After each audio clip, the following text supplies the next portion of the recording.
So আজকে আমরা hybridization এর কিছু কনসেপ্ট দেখব। ঠিক আছে, হাইব্রিডাইজেশন কী করে বের করা হয়। আমরা একদম সিম্পল একটা কনসেপ্ট বা ট্রিক্স বলতে পারো, ট্রিক্স শিখব।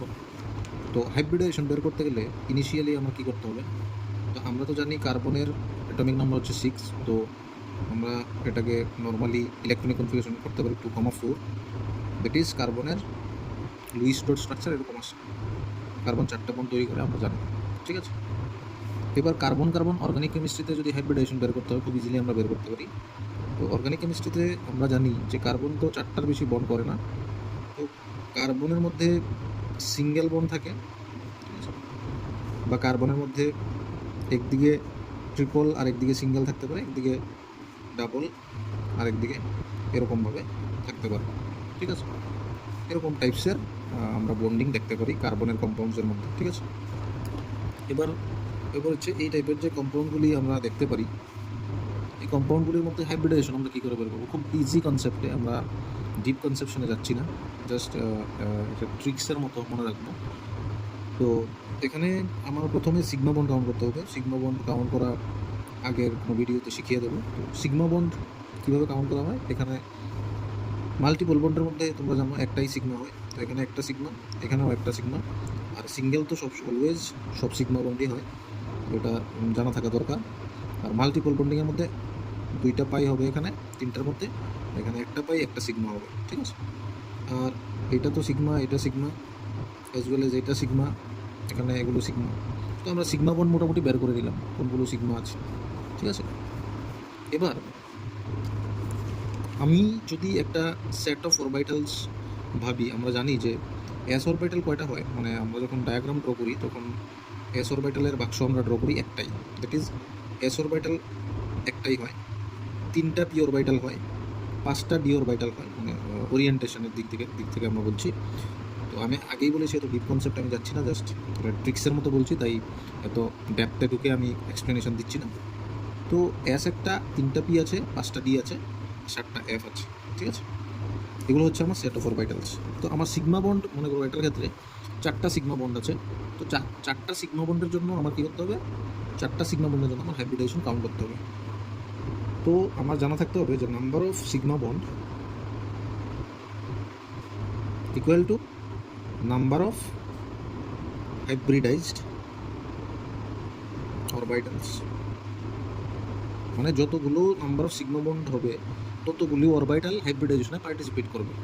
ঠিক আছে, তো এখানে নাম্বার অফ সিগমা বন্ড 4টা আসছে। তো 4টা মানে 4টা 4 নাম্বার অফ সিগমা বন্ড এটা কি বোঝাচ্ছে, এটা বোঝাচ্ছে আমার 4 নাম্বার অফ সিগমা বন্ড, এটা বোঝাচ্ছে যে আমার 4টা অরবিটালের দরকার।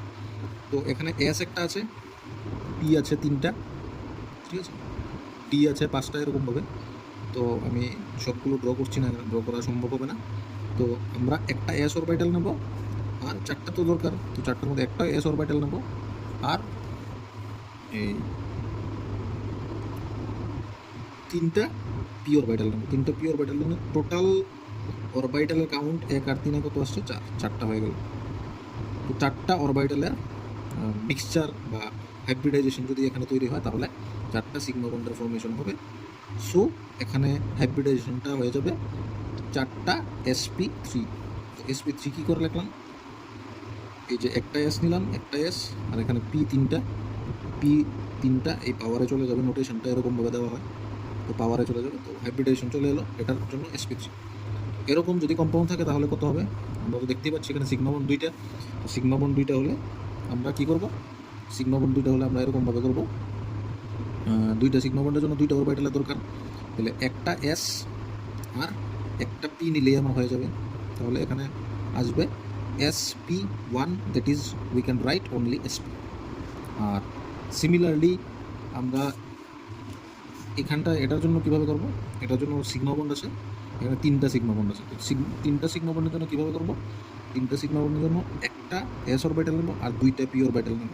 ঠিক আছে, তাহলে এটা নোটেশনটা হয়ে যাবে, এখানে অ্যাকচুয়ালি 2টা এসপির ফর্মেশন হয়েছিল। আর এটার নোটেশনটা কী হয়ে যাবে, আমরা একটা এস নিয়েছি, 2টা পি নিয়েছি, তাহলে এটা হয়ে যাবে sp2। কয়টা sp2 হবে? 1 2 1 আর এখানে 2টা, টোটাল 3টা sp2 হবে। মানে 3টা sp2 মানে কি? 3টা সিগমা বন্ড, ঠিক আছে? 3টা sp2 মানে 2টা sp2 মানে 2টা সিগমা বন্ড, ঠিক আছে? আর 4টা sp3 মানে 4টা sigma bond. Okay, that is the concept. So এবার আমরা ইজিলি বের করে নেব। মনে করো একটা মিথেনের জন্যই বের করি, একটা সিম্পল থেকে শেখাই ভালো। তো মিথেনের জন্য আমরা বের করি। তো মিথেনের মধ্যে কয়টা সিগমা বন্ড? 4টা সিগমা বন্ড আছে, আমরা জানি। 4টা সিগমা বন্ড হলে এস একটা নেবো আর পি 3টা নেবো, হয়ে গেল এটা হাইব্রিডেশন sp3। তো প্রত্যেকটা কার্বন 4টা বন্ডেই sp3 হাইব্রিডেশন থাকবে, ঠিক আছে? তো কয়টা sp3 হবে ওটা জানার থেকেও সবচেয়ে বড় বিষয় হলো হাইব্রিডেশন কার্বনে কত হবে। হাইব্রিডেশন আমাদের সবসময়ই লাগে, খুব ইম্পর্ট্যান্ট একটা টপিক। হাইব্রিডেশন বের করতে লাগে কার্বনের জন্য শুধু সিগমা বন্ড কাউন্ট করলেই হয়ে যায়। আর কার্বন ছাড়া ইনঅর্গানিক কেমিস্ট্রিতে আমাদের লোন পেয়ারকে কাউন্টে আনতে লাগে, ঠিক আছে? লোন পেয়ারকে কাউন্টে আনলেই আমরা ইনঅর্গানিক কেমিস্ট্রিতেও হাইব্রিডেশন বের করতে সক্ষম হব, ঠিক আছে? এবার এখানে আরেকটা জিনিস হচ্ছে, যদি এরকম থাকে, মনে করো ইথিলিনের জন্য যদি আমরা, ঠিক আছে, প্রত্যেকটা কার্বনের জন্য যদি আমরা হাইব্রিডেশন বের করতে যাই, তাহলে কীরকম হাইব্রিডেশন হবে? হাইব্রিডেশনটা কীরকম হবে? তো এখানে হবে, এখানে একটা সিগমা বন্ড, এখানে একটা সিগমা বন্ড, এখানে একটা সিগমা, একটা পাই হবে, ঠিক আছে? তো টোটাল এই কার্বনের মধ্যে 3টা সিগমা বন্ড আছে, তাহলে একটা এস নেবো, আর এস তো সবসময় একটাই নেওয়া যায়, আর সিগমা বন্ড 3টা হতে গেলে আর 2টা পি নিতে হবে, তো টোটাল 3 হয়ে যাবে। টোটাল 3টা sp কী হবে? sp2 ফর্ম হবে, তাহলে এটার হাইব্রিডেশন হয়ে যাবে sp2। এটারও হাইব্রিডেশন sp2, কারণ এখানে যদি আমরা মিরর লাগিয়ে দিই, দুটো সাইড তো সেম সিমেট্রিক্যাল স্ট্রাকচার, এজন্য এটা sp2 হলে এটাও sp2। ওকে, সিমিলারলি আমরা যদি এরকম নেই, একটা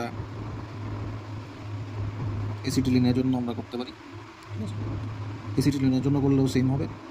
এই কার্বনের জন্য বের করি, এইদিকে তো সেমই হবে, এটাও তো সিমেট্রিক্যাল স্ট্রাকচার। তো এখানে একটাই সিগমা বন্ড হবে, এখানে একটা সিগমা বন্ড, তো টোটাল একটা এস আর একটা পি নেব, তাহলে 2টা sp1 মানে 2টা sp হাইব্রিডাইজেশন হয়ে যাবে। মানে এইটা একটা sp, ঠিক আছে? এখানেও sp হবে, ঠিক আছে? এই কার্বনের জন্য sp হবে। এইভাবে আমরা হাইব্রিডাইজেশন বের করে নিতে পারবো। এখানে 2 মানে কিন্তু এই 2টা sp না, 2 মানে হচ্ছে এই কার্বনেরই এই বন্ডটা হচ্ছে একটা sp, আর এই বন্ডটা হচ্ছে আরেকটা sp, এই সিগমা বন্ডের জন্য একটা sp হাইব্রিডাইজেশন হবে, ঠিক আছে? প্রত্যেকটা সিগমা বন্ডের জন্য হাইব্রিডাইজেশন হবে, তাই এই কোফিশিয়েন্টগুলো আমি লিখেছি, ঠিক আছে? কোফিশিয়েন্টগুলো লিখলেও হবে, না লিখলেও কোনো আপত্তি নেই।